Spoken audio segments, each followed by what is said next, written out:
लूका 21 अध्याय। कंगाल विधवा का दान। फिर उसने आंख उठाकर धनवानों को अपना अपना दान भंडार में डालते देखा। उसने एक कंगाल विधवा को भी उसमें 2 दमड़ियाँ डालते देखा। तब उसने कहा, मैं तुमसे सच कहता हूँ कि इस कंगाल विधवा ने सबसे बढ़कर डाला है, क्योंकि उन सब ने अपनी अपनी बढ़ती में से दान में कुछ डाला है, परंतु इसने अपनी घटी में से अपनी सारी जीविका डाल दी है। मंदिर के विनाश की भविष्यवाणी। जब कुछ लोग मंदिर के विषय में कह रहे थे कि वह कैसे सुंदर पत्थरों और भेंट की वस्तुओं से संवारा गया है, तो उसने कहा, वे दिन आएंगे जिनमें यह सब जो तुम देखते हो, उनमें से यहाँ किसी पत्थर पर पत्थर भी न छूटेगा जो ढाया न जाएगा। संकट और कलेश। उन्होंने उससे पूछा, हे गुरु, यह सब कब होगा और ये बातें जब पूरी होने पर होगी तो उस समय क्या चिन्ह होगा? उसने कहा, चौकस रहो कि भरमाए न जाओ, क्योंकि बहुत से मेरे नाम से आकर कहेंगे, मैं वही हूँ, और यह भी कि समय निकट आ पहुँचा है। तुम उनके पीछे ना चले जाना। जब तुम लड़ाइयों और बलवों की चर्चा सुनो तो घबरा ना जाना, क्योंकि इनका पहले होना अवश्य है, परंतु उस समय तुरंत अंत ना होगा। तब उसने उनसे कहा, जाति पर जाति और राज पर राज चढ़ाई करेगा, और बड़े बड़े भूकंप होंगे, और जगह जगह अकाल और महामारियां पड़ेगी, और आकाश से भयानक बातें और बड़े बड़े चिन्ह प्रकट होंगे। परंतु इन सब बातों से पहले वे मेरे नाम के कारण तुम्हें पकड़ेंगे और सताएंगे, और पंचायतों में सौंपेंगे, और बंदी गृह में डलवाएंगे, और राजाओं और हकीमों के सामने ले जाएंगे। पर यह तुम्हारे लिए गवाही देने का अवसर हो जाएगा। इसलिए अपने अपने मन में ठान रखो कि हम पहले से उत्तर देने की चिंता न करेंगे, क्योंकि मैं तुमसे ऐसा बोल और बुद्धि दूंगा कि तुम्हारे सब विरोधी सामना या खंडन न कर सकेंगे।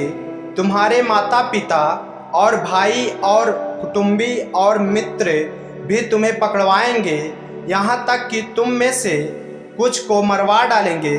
मेरे नाम के कारण सब लोग तुमसे बैर करेंगे, परंतु तुम्हारे सिर का एक बाल भी बांका न होगा।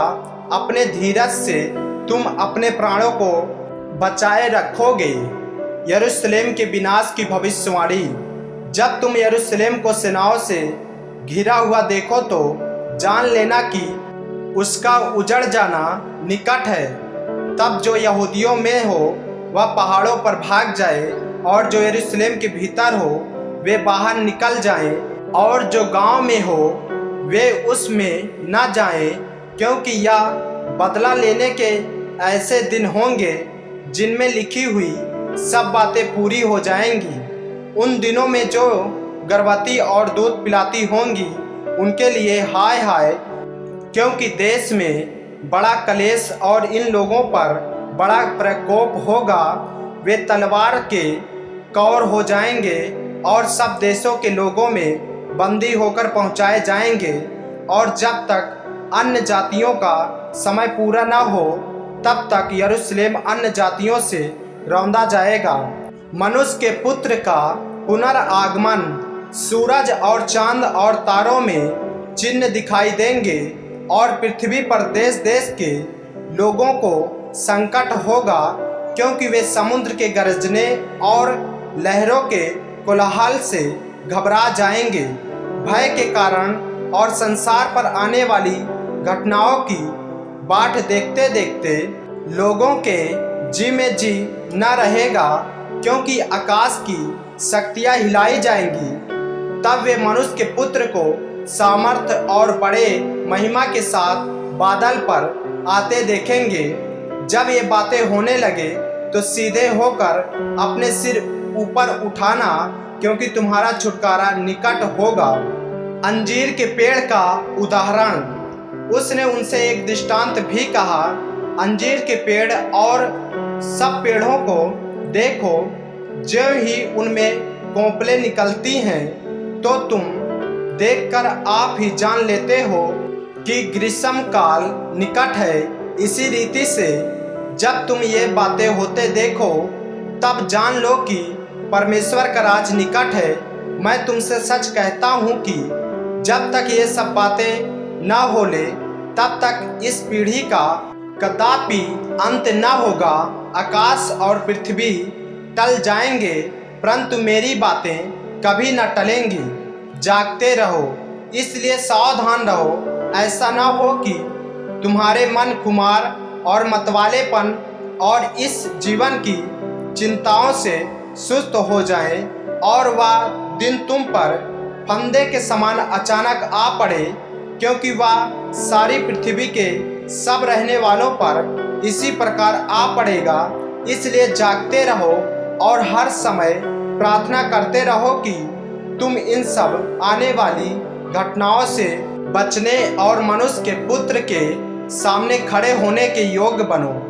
वह दिन को मंदिर में उपदेश करता था और रात को बाहर जाकर जैतून नामक पहाड़ पर रहा करता था, और भोर को तड़के सब लोग उसकी सुनने के लिए मंदिर में उसके पास आया करते थे। आमीन। मेरे प्रियो, यदि आप इस चैनल पर नए हैं, यदि आपने अभी तक हमारे चैनल को सब्सक्राइब नहीं किया है तो हमारे चैनल को सब्सक्राइब करें और बेल आइकन के बटन को दबाएं ताकि परमेश्वर का वचन रोजाना आप तक पहुंच सके। जय मसीह की। प्रभु आपको आशीष दे।